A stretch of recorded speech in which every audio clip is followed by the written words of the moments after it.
Niwapongeze kwanza kwa kazi nzuri, hatua ya kwanza mliofanya NDC na ambayo mnaendelea kuitekeleza kwenye miradi ya maendeleo na ukuzaji wa viwanda, na kazi kubwa ambayo mnaifanya katika kuchagiza na kutoa hamasa ya kukuza maendeleo, lakini pia hasa kwenye sekta ya viwanda na maeneo ya biashara. Naomba sana, ni muhimu sana kama shirika la maendeleo ya taifa kutekeleza majukumu yake kwa uwajibikaji wa hali ya juu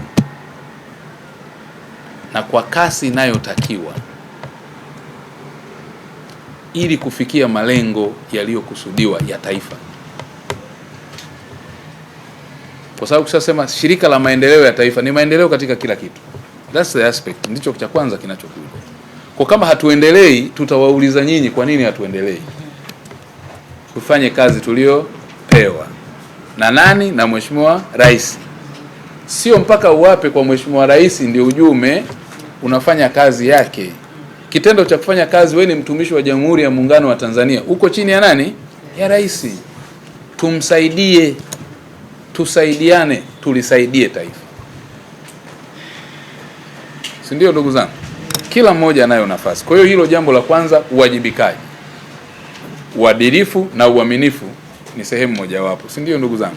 Kwa tunaangalia vile viwanda ambavyo kwanza vinatoa ajira zaidi ya 2,000, lakini viwanda ambavyo vina uwezo wa kuzalisha vipuri na mitambo kwa ajili ya viwanda vingine, na viwanda hivyo pia viwe vina uwezo wa kutumia malighafi zetu za ndani kuzichakata, kwa mfano kama haya madini tulionayo yaweze kuwa malighafi, na sehemu nyingine ni kuweza kuzalisha bidhaa nyeti kama unavyoona vile viuatilifu.